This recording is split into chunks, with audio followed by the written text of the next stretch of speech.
Olá, pessoal, olá, amigos, a todos que acompanham o nosso canal, aquele grande abraço. Um abraço do tamanho do Brasil hoje. Conversando aqui hoje com a baiana, já vou apresentar ela. Patrícia Santos, Patrícia Menezes Santos, pesquisadora da Embrapa Sudeste, né? Lá de São Carlos, São Paulo. Pessoal, hoje a gente está rompendo fronteiras, né? Falando aqui com a Patrícia. E de um assunto que é muito interessante. Esse assunto, por que é interessante? Eu acho interessante, mas os amigos do canal que também achou muito interessante, a primeira vez que a gente falou isso, quando a gente começou a falar um pouquinho desse assunto, eu já tinha uma ideia, mas agora a gente vai concretizar essa ideia aqui com estudos que a Patrícia já fez, já pesquisou por aí, e já vai falar com propriedade do assunto, tá certo? Pessoal que precisa, que pensa em uma estratégia para passar o inverno. Então a gente vai falar a primeira tecnologia na nossa ideia aqui, a mais básica, para você dar o pontapé inicial e, de fato, não fazer aquela pecuária simplesmente da mão para a boca, aquela que deixa o pasto rapar e vamos ver. Então, é um primeiro passo. Aí esse canal tem a intenção sempre de falar com quem está começando na pecuária, de quem quer dar o pontapé inicial ou quem está querendo ajustar a casa, quem já começou na pecuária. Então, se você já começou, está querendo iniciar, já deixa um comentário. Não esqueça também de deixar da onde você está assistindo o nosso vídeo, seja também no Brasil ou fora do país, como tem muitas pessoas brasileiros, né, que bate aquele papo com a gente por aqui. Patrícia, seja muito bem-vinda ao nosso canal. Eu queria agradecer você pela paciência aqui comigo, a gente ajeitar todo esse dia, chegar nesse encontro, muito obrigado. Eu agradeço em meu nome e também em nome do pessoal do canal Mão na Massa. Hoje eu acredito que esse assunto vai somar muito aí com eles. Seja muito bem-vinda. Eu que agradeço o convite e acho que o bate-papo aqui vai ser muito bom. E a gente já começa com uma informação importante, né? A gente está aqui ultrapassando fronteiras o tamanho do Brasil ele tem um impacto muito grande nas escolhas que a pessoa vai fazer para enfrentar esse período da seca, né? Então, É, você tem uma situação no sul, tem uma situação diferente no sudeste, no Cerrado é de um jeito, aquilo que a gente chama de estacionalidade de produção do capim, né? O capim ele cresce mais no período das águas, cresce menos no período seco, mas o boi continua comendo todo dia. todo dia, Então a igual a gente tem gente. que achar, a gente tem que achar um jeito dele comer quando o capim não está crescendo também. E esse jeito pode ter pequenas variações dependendo da região onde a pessoa está. Então essa passagem aí por várias fronteiras ajuda a gente a pensar um pouco em alternativas que sejam viáveis em cada região do país. E às vezes não é a mesma. Com certeza. Eu acho que o pessoal talvez se identificou um pouco sobre esse assunto e por isso a ideia de trazer ele, e principalmente como primeiro assunto do tema comida para inverno, vamos pensar assim, né? Porque eu acho que está mais à mão, né? É mais, é mais palpável para quem não tem um trator para fazer silagem, para quem não tem ainda uma tecnologia, ou não pode terceirizar, né? Ou a região, talvez o cara até pode, tem alguns casos que alguém relata para mim assim, eu até posso fazer alguma coisinha, mas aqui eu não consigo terceirizar e não posso de imediato comprar. Então vai aí a vedação de pastagem, né? A gente vai falar bastante como deve ser feito e em que momento e o que se usa para suplementar o gado com isso e tal. Mas eu acho que é uma realidade que pode que está ao alcance, né, das pessoas, né, Patrícia? Digamos assim, uma das tecnologias mais simples para você resolver esse problema da redução do crescimento do capim no período seco ou no período frio, né? Dependendo da região do país, o que limita o crescimento do capim vai ser a seca, ou vai ser o frio, ou vai ser as duas coisas juntas. Certo. E a época em que esse crescimento é menor, ela também pode mudar. Então, você pode pegar lá, em algumas regiões do Nordeste, a estação ela é invertida, né? O período de menor produção não vai ser de maio a outubro, como é na maior parte do país. Então, essas informações todas elas são importantes para a gente planejar um pouco, né? Quando que é essa época de maior restrição do crescimento do capim E qual que é a diferença entre o mês que ele cresce mais e o mês que ele cresce menos? Essas coisas ajudam a gente a planejar quanto que eu tenho que deixar de área vedado, que capim que eu vou vedar, se eu vou adubar, se eu não vou adubar. Então, essas informações aí de como que o capim cresce no lugar que o produtor está, elas ajudam a gente a planejar o uso dessa estratégia, né? Sim, eu acho que aí, pessoal, já fica aqui um lembrete, a Patrícia lembrou muito bem. Até o Mauro, um aluno nosso aqui do curso de sistema de cria lucrativo, ele está bem ao norte do Brasil, e ele falou lá, Michael, aqui começou a chover para mim agora, né? Como você falou. Então, pessoal, canetinha na mão, a gente vai falar aqui como um modo um pouco mais generalizado, mas se você está em alguma exceção da regra, vai reservar o capim na época das suas águas, né? Do seu período de chuva. Enfim.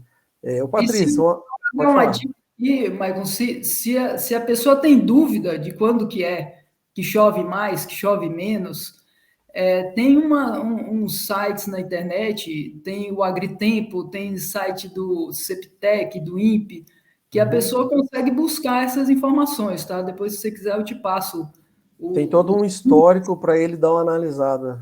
Ele consegue puxar dados históricos de clima, de chuva, de temperatura, ele consegue puxar um monte de informação, ele escolhe uma estação meteorológica próxima da região onde ele está, e ele consegue dar uma olhada nesses números e ter uma ideia. Ó, aqui na minha onde região, eu estou é assim. onde eu estou é mais ou menos assim. Ele vai, Legal. se ele tem dúvida, se ele está entrando agora, ele não conhece direito, ele pode ir usando essas informações que estão aí, são gratuitas, estão na internet, ele pode usar essas informações. Vamos ver se eu consigo botar pelo menos um ou dois links desse, já para a pessoa ir direto aqui na descrição, viu, pessoal? Se estiver chegando aí e quiser dar uma analisada, na sua região, a gente vai deixar o link, eu vou deixar aqui disponível no link da descrição do vídeo. Aí você, depois que terminar de assistir a gente aqui, vai lá e pesquisa a sua região.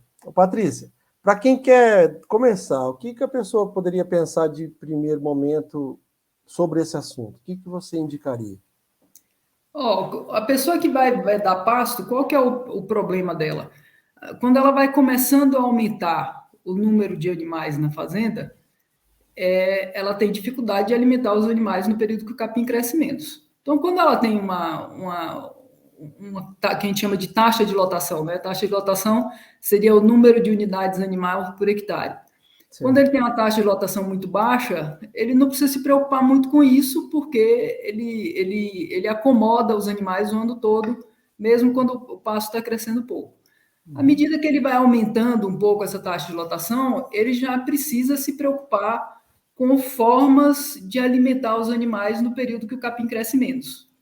E uma das formas mais simples, e normalmente a primeira que a gente introduz na fazenda é essa: você veda uma parte do pasto no terço final do período das águas, ou no terço final do verão, né? Mas verão aqui entendido como o período quente e chuvoso. Chuvoso, né? E dias mais longos, né?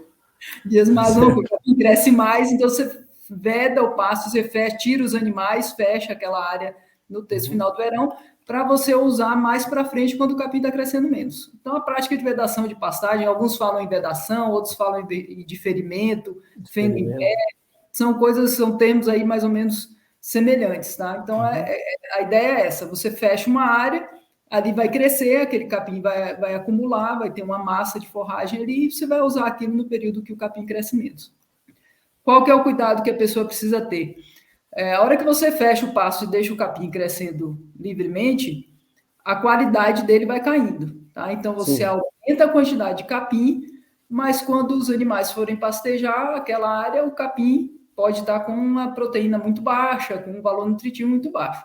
Então, a prática de vedação, ela é muito interessante quando você associa ela com a suplementação, que pode ser de baixo consumo. Você vai pôr lá um sal com ureia, seria o mais simples de todos, um sal com um pouquinho de uma proteína um pouco melhor. Então, você vai pôr um sal proteinado, por exemplo. Sim. Ou sal ureia, sal proteinado, e isso aí ajuda o animal a aproveitar melhor aquele capim, que é um capim que já está um pouco passado, né? Mas isso vai fazer com que o animal não perca peso. Ele vai ganhar, Sim. ele não vai ganhar como se ele tivesse um confinamento, mas ele não vai perder peso, ele vai ganhar um pouquinho. Ele vai ter o que comer e a correção dessa comida de má qualidade está lá no coxo para dar um equilíbrio, né? E Isso. não precisa ser um monte de suplemento, ele pode entrar com uma suplementação que é de baixo consumo. Né? Aí Sim, depende sim. um pouco do nível de ganho que ele vai ter, que ele espera ter, né? Mas a ideia é mais ou menos essa: você veda um pouco, veda o pasto para o capim crescer e você usar aquele capim no período de menor crescimento. Essa prática ela acaba sendo acessível, né? Porque eu imagino a pessoa que entra na pecuária, principalmente quem entra no período chuvoso ou quem inicia num período mais seco, são duas pessoas que têm uma visão diferente de pecuária. Por quê? Porque o histórico ela não tem ainda, né? Começou do zero ali num determinado momento. E o outro momento é muito irreal do outro, é muito invertido do outro, né? Se a pessoa ajustar a taxa de lotação dela nas águas e querer ajustar pela seca, ela vai errar em uma Vai. ou outra, né? Aí eu queria te fazer uma pergunta. Quando a gente imagina assim, eu trabalho lá, uma pessoa está trabalhando com uma cabeça 0,4 por hectare, uma cabeça e meia, já é um volume, né, considerável bom, né? É um bom pasto, um pasto bem formado. E a pessoa quer passar o inverno com essa 1,5 ou 1,4. Pasto vedado, ele vai auxiliar nessa parte? Vai servir para a gente? O que é ideal? Se a pessoa conseguir projetar o rebanho dela ao longo do ano, entendeu? Você Uhum. senta assim na mesa, põe um papel na frente e vai dizendo assim: ó, hoje eu tenho tantas cabeças, eu quero vender tantas cabeças em tal mês, eu Certo. quero comprar tantas cabeças em tal mês. Ela, se tem cria, ele pode, por exemplo, tenho tantas vacas, eu espero que vá nascer tantos bezerros em tal mês, tantos bezerros em tal mês. Então ela vai mês a mês dizendo, ó, hoje é junho, eu tenho 100 animais. Em Uhum. julho, o que vai acontecer em julho? Vai nascer, vai vender, vai morrer. Uhum. Aí eu vou anotando e vou vendo como que evolui meu rebanho mês a mês. Esse é o primeiro passo, entendeu? Para eu Certo. saber qual que é o rebanho que eu vou ter que alimentar ali ao longo dos Na próximos seca. 2 meses? Entendi. Aí eu pego essa informação e cruzo ela com a informação que eu tenho da região. Ó, nessa região aqui, eu consigo manter tantos animais no inverno e tantos animais no verão. Se Certo. o rebanho que ele projetou não bater com essa informação de quanto que ele consegue manter, ele tem que entrar com alguma tecnologia para ajustar. Tá? Ou ajusta a taxa de lotação, ou uma Ou ele nova. diminui a taxa de lotação, quer dizer, ele pode vender os animais no final das águas, essa é uma Sim, alternativa usada por muita gente, né? Chega sim. a hora que o capim começa a diminuir o ritmo de crescimento, ele vende. E aqui tem uma coisa interessante, né? Hum. Tanto que um animal, um bezerro de 200 quilos come é diferente do tanto que um animal de 450, 500 quilos come. Então, Sim. às vezes, você vende um animal mais pesado e compra um animal mais magro. Apesar de você ter o mesmo número de cabeças, o número de unidades animais muda, porque você vendeu um pesado e comprou um leve. Show Né? de bola. Então, o tamanho do animal também conta nesse planejamento aqui. A gente pode até chamar isso de uma tecnologia para passar o inverno. Isso é uma tecnologia, e é Essa é uma mesmo. tecnologia. Você vende um pesado e compra um leve. Eu já fiz isso, eu fiz isso os 2 primeiros anos meu. Só que eu comecei embolado, não sabia diferir. Que eu precisava. Ninguém me explicou que eu precisava diferenciar. Você mexe com cria ou recria? Quem engorda eu não faço, até hoje ainda não fiz. Eu misturava tudo, sabe? Aí virou. Aí no primeiro ano eu entendi, falou, saquei, não, mas pelo mercado, né? Me ensinou. O bezerro estava melhor, eu falei, vou mexer com cria. Então no segundo ano e no terceiro, do segundo para o terceiro e um pouco do terceiro ano, no primeiro inverno do terceiro ano, eu consegui fazer esse aí que você falou. Fiz nada, me perguntavam até, eu já estava no canal aqui. Aí, gente, se você ouviu eu falando isso aí, me desculpa, tá? Talvez eu te passou a informação errada. Maico, como que você passa o inverno? Eu só dou proteinado, não fazia nada. Porque o proteinado é um suplemento, né? Ele não vai resolver o problema do gado se o gado está passando fome. Então, a tecnologia que eu usava era só o proteinado e vendia na boca do inverno ali, como eu fazia um manejo de 15% de venda de matriz, descarte, né? Então, eu Aham, descartava na boca do inverno para passar o inverno. Mas isso que aham. você falou é muito interessante para quem faz a recria, né? Você foi falando, eu fui pensando, porque se a pessoa não tem obrigação nenhuma, gente, quem faz recria não tem obrigação nenhuma de passar 2 invernos com a recria, pelo amor de Deus, né? Comprou no período de safra do bezerro, tem mais bezerro em oferta, março, abril e maio, que são todos os bezerros que veio de estação de monta, bezerrado que veio de IATF, sai tudo nessa época. Então o bezerro levemente dá uma baixada, né, nesse período. Compra esse bezerro em maio, que seja, né? E passa um inverno com ele, o próximo inverno vende, igual a Patrícia está falando. Antes de chegar o próximo inverno, já está recriado, né? 12 meses aí para recria é bem legal. E a pessoa repõe talvez o mesmo número de gado, mas a comida vai ser reduzida, né? Um animal que saiu da fazenda com 300 quilos, 350, né? Recriado, ele não vai comer igual o substituto, né? A reposição dele, que vai vir com 180, 200 quilos no máximo, né, Patrícia? Vai comer quase a metade, né, Patrícia? É. A gente estima que um animal ele vai comer aí, tem uma variação, mas em torno de 2% do peso vivo dele em matéria seca, entendeu? Uhum. Então, um animal de 450 quilos vai comer cerca de 9 quilos de matéria seca, que pode ser de capim ou pode ser de suplemento, ele vai comer mais ou menos 9 quilos. Tem umas variações aí, umas coisas que interferem, o sexo, a raça, o estágio de desenvolvimento, mas assim, a grosso modo a gente pode fazer uma conta dessa. Então, se eu vendo um pesado, compro um leve, ele come menos capim.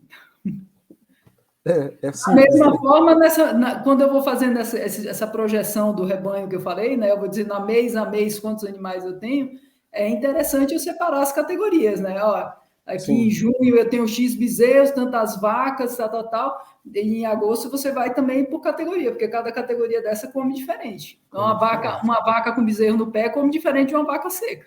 Sim, com Eu acho certeza. que Eu mexo separar. com vaca de cria, eu sei o que você está falando. Oh, meu Deus do céu. Uma hora eu quero. Eu falei com um amigo brincando um dia, eu falei, ô, Johnny, dá vontade de pegar uma vaca dessa e dar silagem para ela o dia inteiro para ver o que ela vai fazer, tanto que ela come. Ele falou, Maico, não faz isso que eu já fiz, morreu. A vaca comeu tanto e morreu. Ele falou, Ah, não morre elas não não. têm. Eu falei, meu Deus do céu, pai. Morre não, isso é conversa dele. O animal ele tem dois mecanismos de controlar o quanto ele come, né? O Eu acho que elas ruminante. estão comendo igual eu, que eu também estou engordando, eu estou Ele, preocupado. um mecanismo é o enchimento do rumen, entendeu? Quando enche demais, ele para. E o outro é uma questão mais fisiológica, que nem a gente sentar assim e comer. Você comer um monte de chocolate, chega uma hora que empapuça, né? O queijo, assim, você come Jamais. muito queijo, chega uma hora que empapuça. O boi também, se você der muito alimento para ele com um alto valor energético, chega uma hora que empapuça, ele para de Ah, ele comer. vai ter que parar, então eu vou conseguir fazer esse teste, então. Não, brincadeiras à parte, a vaca, o sistema de cria, o pasto sempre está bem, se não for bem manejado, igual eu tenho arrendamento que é extensivo, né? Só fiz a viração de pastagem. E até é um gancho já, porque eu queria te perguntar, a próxima pergunta, até para o pessoal já ficar sabendo. Eu vedei, já tinha escutado, não tinha lido ainda a sua pesquisa e tudo mais, mas já tinha dado uma, uma leve procurada na internet sobre isso.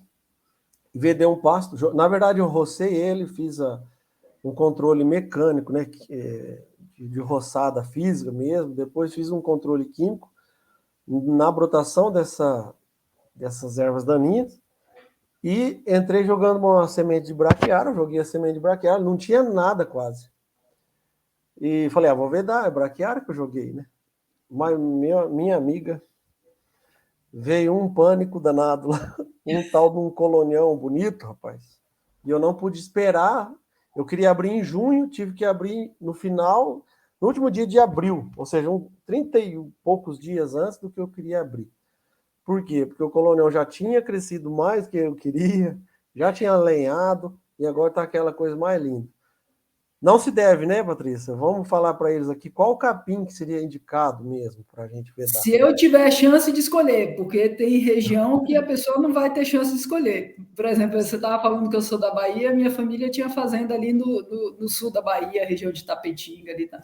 Ali tem muita fazenda que é tudo colonial, entendeu? Então o cara não tem como escolher, só tem colonial na Bahia mesmo. Mas se a gente tiver chance de escolher, a gente dá preferência para vedar pasto que não floresça nesse período aí de abril, maio. Porque a hora que ele floresce, vem aquele monte de haste, aquilo tomba, Nossa, o animal não aproveita direito, ele não consegue colher, como o boi não tem dente em cima, que ele não consegue cortar aquela haste, ele abocanha assim e puxa. Quando é. a haste fica mais dura, ele puxa, ela não vem, né? Ela Então, abandona.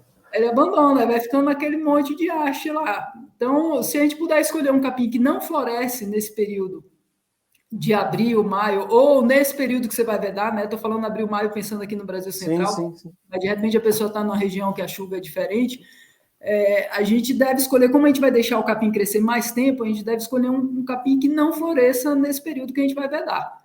Então, braquiária funciona bem, a decumbens funciona bem. Se tiver problema com cigarrinha, tem que tomar cuidado, porque de repente você está vedando a cigarrinha acaba com o seu passo.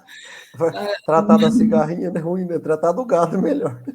Sim, Agora, assim, sim. capim como colonião, o mombaça, o andropógon, não são capins bons para você vedar. Né? A gente dá Certo. preferência para os que não florescem nessa época e que não tem um florescimento concentrado nessa época. Eu acho que a braquiária, as braquiárias, né? Tem várias, né? É uma boa opção, né, Patrícia? Porque eu já tive experiência aqui de ter alugado um pasto em um determinado ano e o pasto já tinha sofrido, tinha crescido muito, estava parado, né? Depois sofreu uma geada em cima e por mais que ele estava super seco, que para nós dia muito, por mais que ele estava super seco, a vaca e o proteinado foi levando ele ao sono. Então não se perdeu, não chegou a camar. Então, por mais que, na linguagem mais simprona aqui, os talim da braquiária parece que ainda seco, com a oreinha no coxo junto, né? Claro, bem Dá balanceado, vira uma comida, massa. né? Ele tem massa para comer, ele tem alguma coisa para comer, né? E aí Sim. você corrige um pouco no coxo, acerta um pouco as coisas. E Então, é interessante que, assim, o que é o problema? O problema é quando dá uma geada e chove logo depois, porque aí o material nossa. apodrece, entendeu? Mas se não chover, ele fica lá. Aí, pessoal, se vocês não tiveram experiência com isso que a Patrícia está falando, vou supor que alguém mexe com piqueteamento ou com divisões de pastagem, né? Algumas divisões. Giô, abre, recomendação nossa aqui. Abre todas as porteiras daquele dia, porque se chover, o capim seco, se não chover, ainda é comida, né, Patrícia? Agora, se chover, ele vai pretejar, vai apodrecer muito rápido. E aquele período entre ele apodrecer e vir um broto novo, o gado vai passar muita fome, né? Então, geada é particular para algumas pessoas aqui que estão assistindo, mas já fica a dica aí. Patrícia, aí uma pergunta bem legal para o pessoal imaginar lá na propriedade deles. Então, a gente já falou que você segurar uma determinada área no período mais chuvoso, ou seja, o gado não vai passar fome. Você vai limitar uma parte da propriedade para ele não ter acesso durante os 3 últimos meses, ou seja, 90 dias, né? Vai fazer isso. E o gado, de preferência, uma área que seja vamos resumindo aqui, de preferência uma grama braquiária, alguma grama que não seja um pânico, não cresça demais, para você não perder entalos depois. Mas e quanto ao tamanho dessa área, Patrícia? O que a gente pode. Dá para a gente falar um volume, um percentual, por exemplo? Esse percentual vai depender dessa projeção do rebanho que eu falei, entendeu? Então eu Uhum. tenho que ter uma ideia de quantos animais eu vou alimentar mês a mês, ou eu pelo menos que eu vou alimentar nas águas e no inverno. E aí a gente faz umas contas para assumindo assim, ó, no pasto de verão eu mantenho, vamos dizer que no pasto de verão eu mantenha 1,5 unidade animal por hectare. No pasto que eu vedar, eu consigo manter 2. Se eu vedar e adubar, né, eu consigo manter 2. e no passo que eu não adubar, não vedar, eu vou manter meia. Né? Aí a gente faz umas contas a partir desses números e estima mais ou menos a porcentagem da área que a gente tem que vedar. Tá? Então, assim, vedar 10, 15, 20% da área, digamos que seja um número aí Aceitável. aceitável, tá? Quando você começa a ter que vedar uma área muito grande, você começa a ter outros problemas, né? Porque aí você começa a ter limitação para alimentação também no verão. No verão. E aí você tem que entrar com outras tecnologias, porque para você aumentar a área que você veda, a hora que você veda o pasto, aquela área não está mais disponível para alimentar os animais no verão. Então, às vezes, você tem que adubar um pedaço do pasto de verão para conseguir acomodar o rebanho naquela área que você não vai vedar e conseguir vedar uma área maior. Né? Mas aí você faz um planejamento mesmo de uso da sua fazenda. Né? Isso aí é uma coisa extremamente importante, poucas pessoas fazem, umas fazem meio assim, empiricamente, no instinto, e acertam, quando o cara é observador tal, ele faz meio no instinto, mas ele acerta.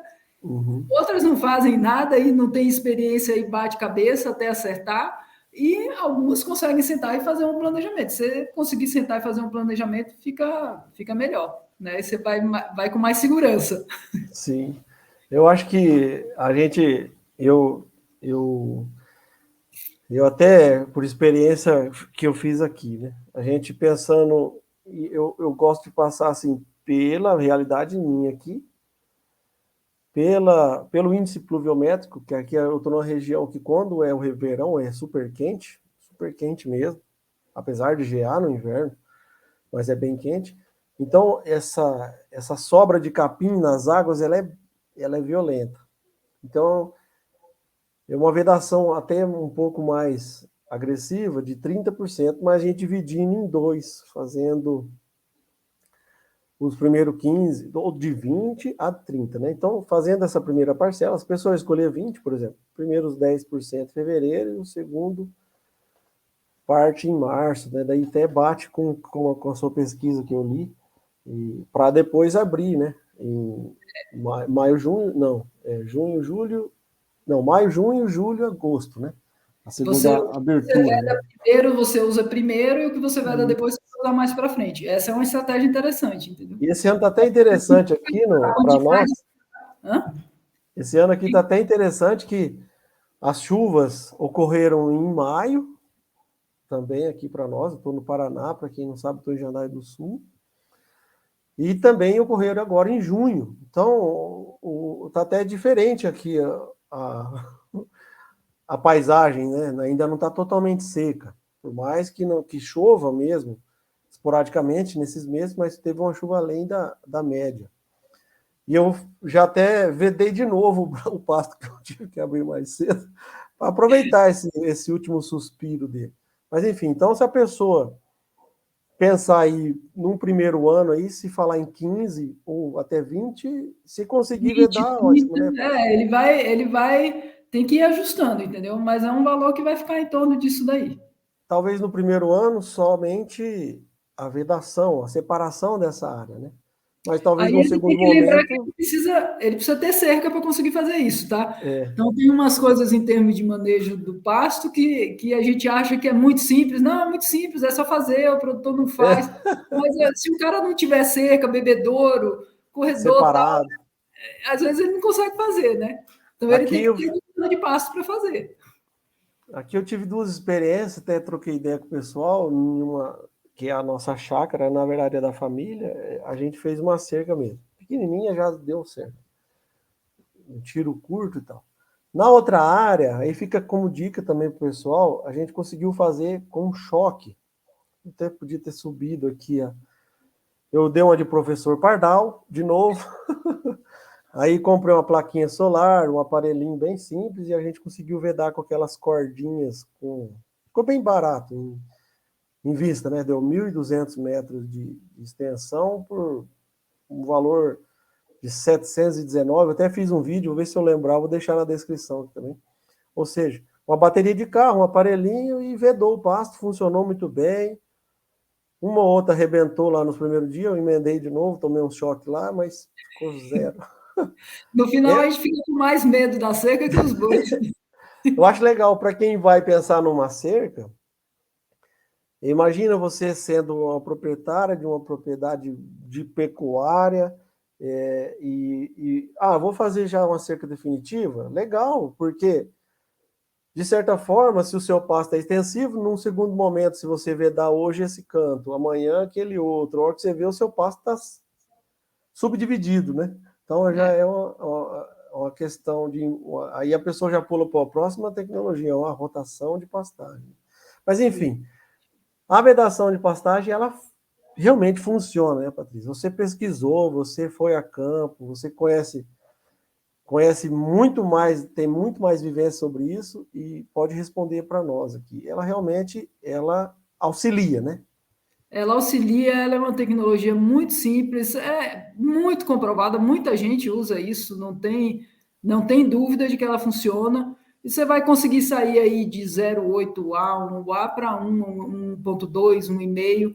Olha que bom. Muito acima disso, você tem que começar a entrar com outras coisas além da vedação. Uhum. Né? A vedação, ela permite você armazenar, digamos assim, esse capim para você usar no período mais crítico. E às vezes permite que ela ajuda também para você conseguir negociar melhor o gado, tá? Porque uma das dificuldades quando você troca o grande pelo pequeno é que às vezes você está vendendo na época que todo mundo está vendendo e aí Sim. você não consegue fazer um negócio bom.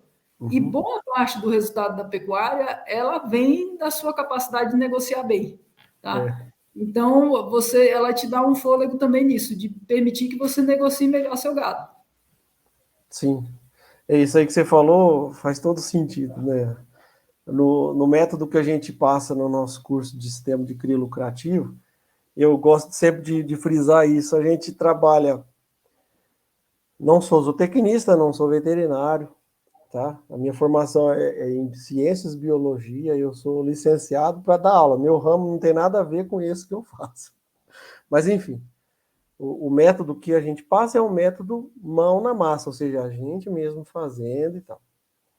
Nesse método, a gente fala tudo que pode sobre o manejo nutricional, sanitário, tudo que precisa em cima do sistema de cria, né? Para produzir mais bezerro, para ter uma taxa de prenhez de pelo menos 80%, 75%. E o que fazer com as vacas vazias? Aí entra a parte que você disse. A negociação. Então, tudo que é manejo, para nós, no método mão na massa, a gente considera 50%. E o resto é negociação. Principalmente, por que 50%? Não estou dizendo que é os primeiros 50%. Primeiro você tem que comprar bem, né? Então já vai 25% aí. 50% é você produzir, fazer isso que nós dois estamos falando aqui hoje, bem feito, um feijãozinho com arroz bem temperadinho, que dê resultado e dê margem. O outro 25% que falta é a negociação. Então, olha que bacana isso que você falou, vem de encontro com o que a gente passa lá. Não é porque, chegou a hora de vender. Tá todo mundo vendendo agora, esse mês passado, todo mundo estava vendendo, ainda está agora alguns, né? Mas quem tiver um pasto pulmão, gente, igual esse que a Patrícia está falando, que te deu um pulmão, ela falou de abrir um pasto em junho, julho, não, de maio, junho, né? E um de julho, agosto.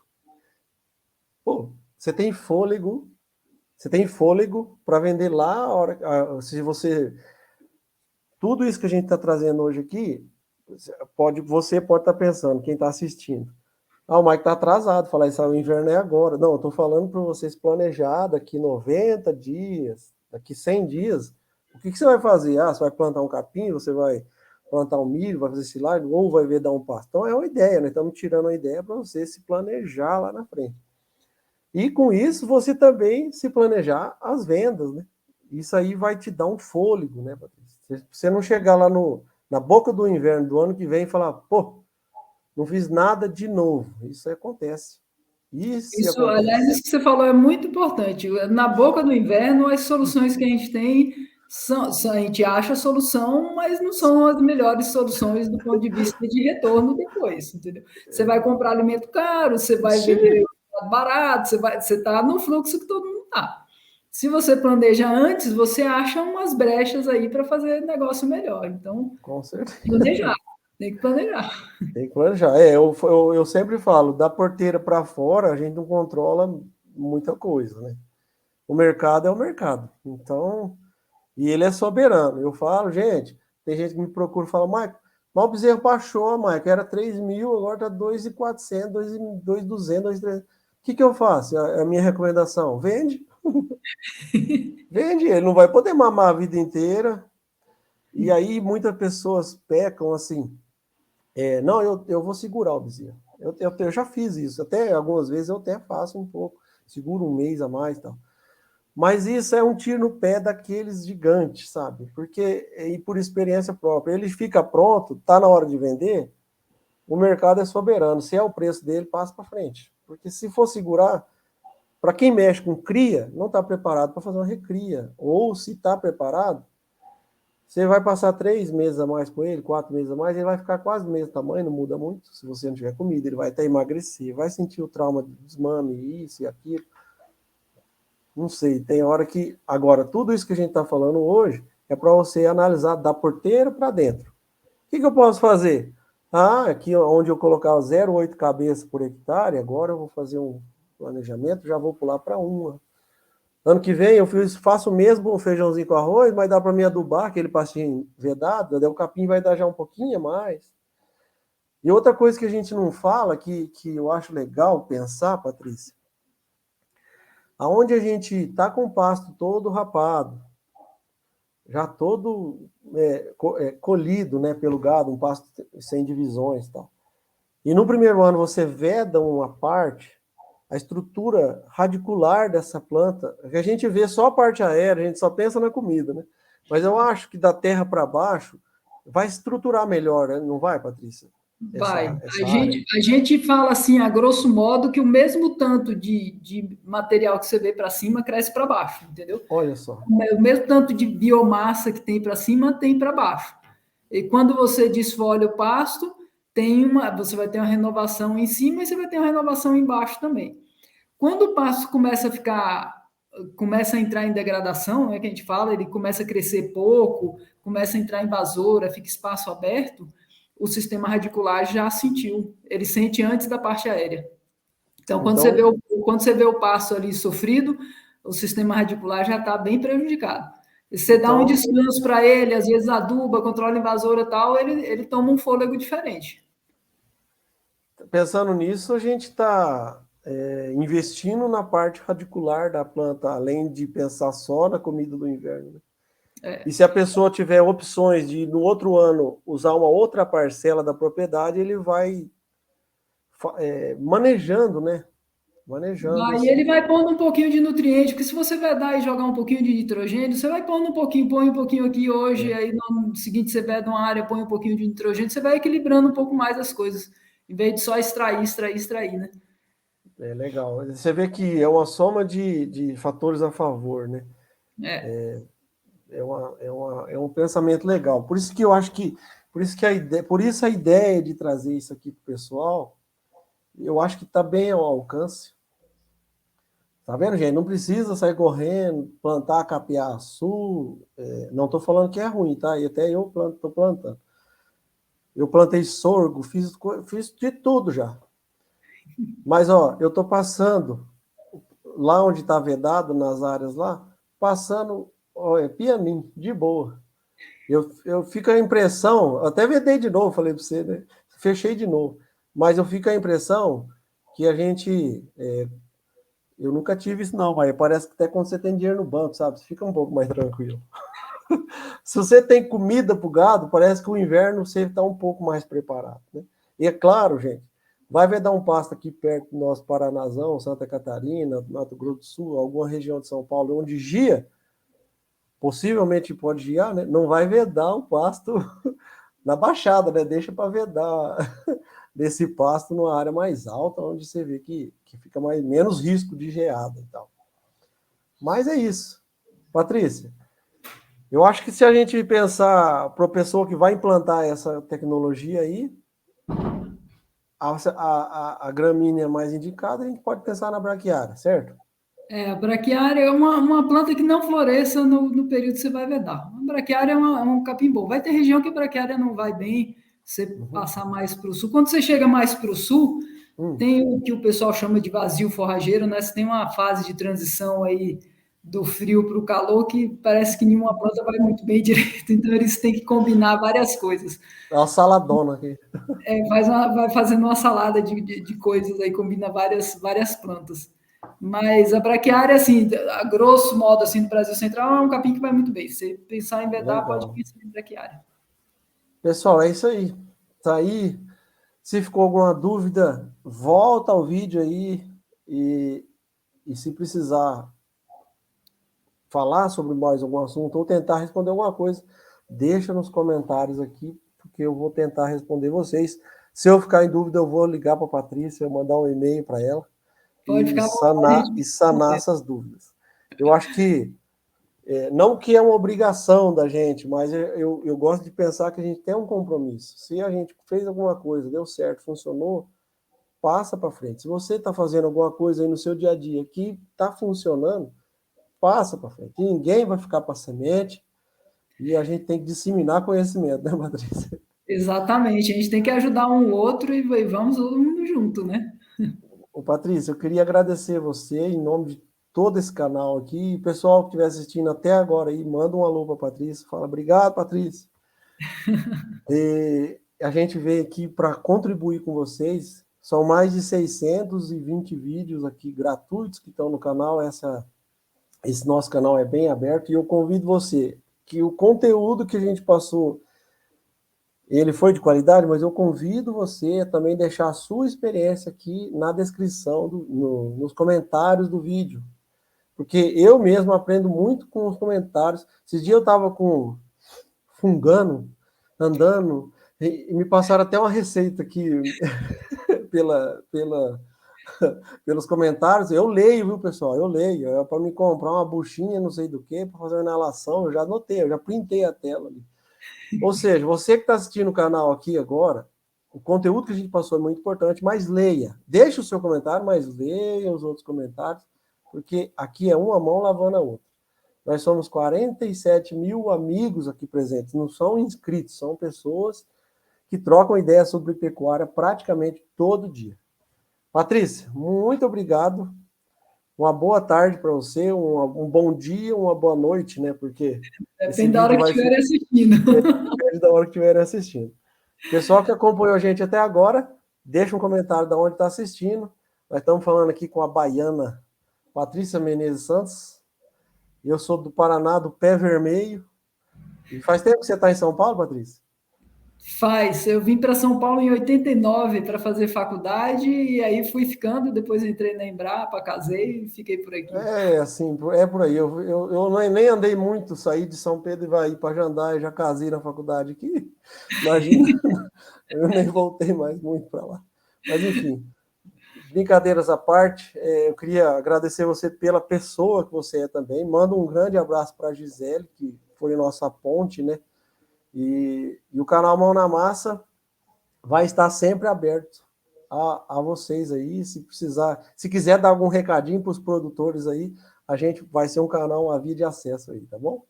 Tá joia. A gente que agradece a oportunidade aqui de trocar conhecimento com o pessoal e a gente fica à disposição. Sempre que precisar, pode chamar e a gente vem aqui dar A hora que tiver compartilhar uma tanto a novidade experiência.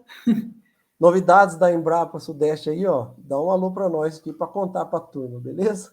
Então tá bom, combinado. Um grande abraço, fica com Deus. Tchau, tchau.